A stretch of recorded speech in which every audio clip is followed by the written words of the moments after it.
The professional bull riding event is tonight. I don't know about you, but I would not want to come head to head with these animals. 1,800 pounds, and cowboys from all over the country are competing for thousands of dollars just to ride these for 8 seconds. Back to back, that's what the San Benito Lady Baylors did tonight. They won their second CCS basketball title in 2 years. Don't count him out just because he's a rookie. Tiger, in his first PGA Tour event, placed 60th. Rob placed 14th. The NBA playoffs are really heating up. Last night, LeBron James threw up a buzzer beater that rivals Michael Jordan's famous shot in the 1989 playoffs. Let's go right to the biggest game of the night. Undefeated Hollister at the powerhouse Palma. Both teams trying to capture a piece of the Tri-County Championship.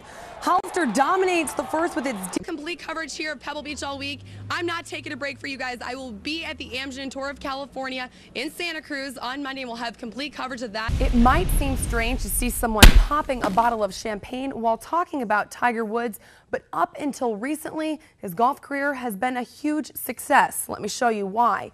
You probably recognize these champagne glasses if you've been to a wedding recently. This is Tiger on top, filled with endorsements, prize money, celebrity, and fame.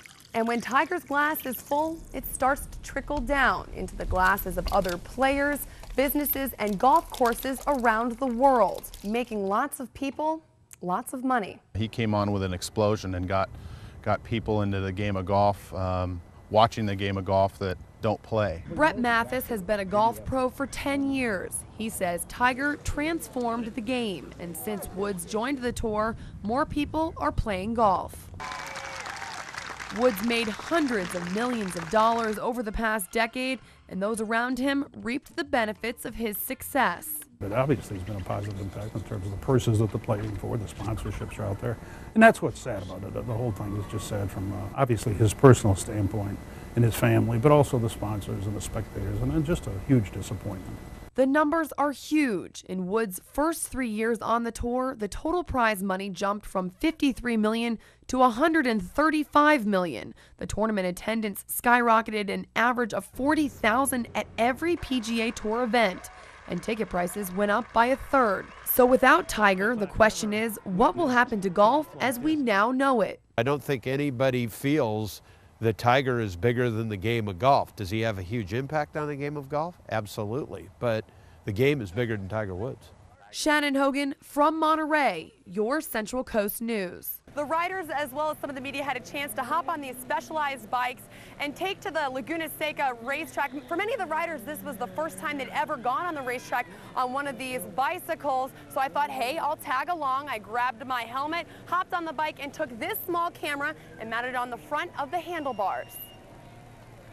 Mazda Raceway Laguna Seca is one of the world's premier racetracks, and I couldn't wait to get an up-close view of the course, but I'm not exactly an expert on two wheels. Just learn which one's the front and back brake. I started out hanging with the guys, Casey Stoner, Ben Bostrom, up-and-coming AMA rider Tommy Aquino, and the oldest of the racing Hayden brothers, Tommy Hayden. It's pretty cool, really, because everybody rides, so you get a chance to kind of see where everybody's at and have a little bit of fun and just kind of enjoy the day. But it wasn't all fun and games. For most of the riders, this was a great chance to check out the curves, bumps, and details of the course that are hard to catch when you're riding a motorcycle. And Laguna's got those nice friendly bumps, which are pretty cool because that gives the track character, you know, and I've never gone that slow around Laguna. I've always had a motor.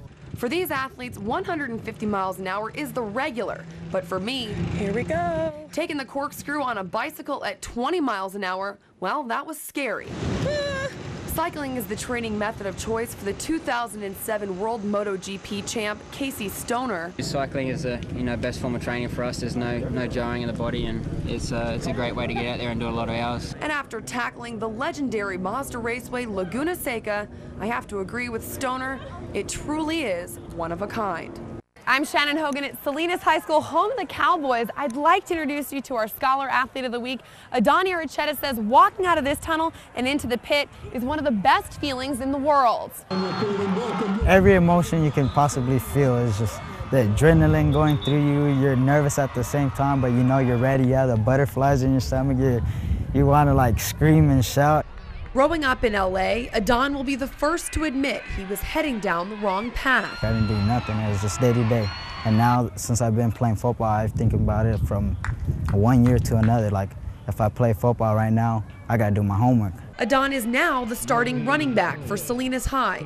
He says playing for the Cowboys changed his life, keeping him off the streets and out of trouble. Football's given me a view of my whole life. If I didn't come to Salinas or play football or anything, to be honest, I don't know if I'd be dead right now. He's 5'7", 170 pounds. Ever since midget football, I've been the smallest one on the team. But for players thinking about talking smack, I wouldn't. This kid can run.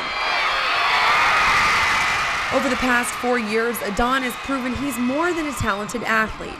His 3.8 GPA is a testament to his hard work in the classroom, and next year, Adon will become the second person in his family to go to college. It's more of a reality than a dream.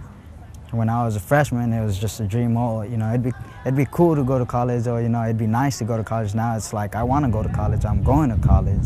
So which is he more proud of, his athletic or his academic success? The education, definitely, because, I mean, you can be a great athlete, but you can't always be a great student. With this week's Scholar Athlete, I'm Shannon Hogan, your Central Coast News. Welcome back. Lots of people were hoping to watch LeBron and Kobe in the championship, but it's not going to happen. The Orlando Magic pulled off a big win in Game 6 tonight, launching them into the first NBA Finals since 1995. In the first, a 1-point game, Dwight Howard, the miss and a nice rebound jam. Howard had 13 points in the first quarter. Rashard Lewis up for 3, and the Magic lead 56-40 at the half. LeBron James in the third. He drives in, gets the foul for a 3-point play, cutting the Magic lead to 11, 79-68 Magic. Rafer Alston, a sweet 3 there. But the man of the night, Dwight Howard, 14 for 20 with 40 points and 14 rebounds, leading his team to a 103-90 win over LeBron and the Cavs. And the Magic will face the Lakers in the NBA championship. And from the NBA to the ABA, the Central Coast's newest professional sports franchise, the Seaside Sea Kings, hosted their second of 3 tryouts today. The American Basketball Association team is looking to fill 17 positions on the new team. Most of the players came from the Bay Area and right here on the Central Coast, but a few guys came all the way from New Jersey, Arizona, and Colorado. Team President Wash Stallworth saw lots of talent at today's practice. He plans on signing 5 of the guys to contracts tomorrow. Stallworth says a professional ABA team is just what the Central Coast needs. The final tryout will see more of the post players trying to secure spots on the roster. The first ABA League game is scheduled for the last week in November. In the NHL tonight was Game 1 of the Stanley Cup Finals, a rematch of last year with the Red Wings and the Penguins duking it out for the championship. Gordie Howe and Ted Lindsay dropped the ceremonial first pucks tonight. First period, Evgeny Malkin to Fedotenko. And the game is tied at 1. Chris Osgood on fire tonight, 31 saves for the Wings. Game tied at 1 in the second. Johan Franzen with his 11th goal of the playoffs and 24th score in the postseason since the start of last year's Stanley Cup run. The Wings were just too much for Penguins goalie Marc-Andre Fleury, and Detroit with the bragging rights to Game 1. They beat Pittsburgh 3-1. Game 2 is tomorrow at Joe Louis Arena. Bay Area MLB tonight, the Giants hosted the Cardinals at AT&T Park. Now, PJ says it was in the 50s in San Francisco, but these fans, they're looking pretty cold to me. Bottom of the third, 1-0 Giants. Benji Molina gets a good piece of it. Randy Wynn scores, and Molina, he is safe at second. Still 2-0 Giants in the fourth when Albert Pujols kills this ball. Aaron Rowan, you can run, buddy, but that ball is gone. 2-1 Giants. Game tied in the seventh. Tim Duncan hits an RBI double, scoring Skip Shoemaker, but it's the machine that solidifies the win for St. Louis. Pujols with his second solo homer of the night and 16th home run of the season. Cardinals win 6-2. In the American League, a seriously embarrassing game for the A's tonight. In the fourth, the Rangers batting great. Here's Hank Blaylock, a solo home run to center, making it 4-1 Texas. The very next batter, Marlon Byrd, hits a home run. That one's going to the same spot. Rangers fans having a field day out there. Look at them go for that ball. The A's can't recover, and the Rangers win 14-1.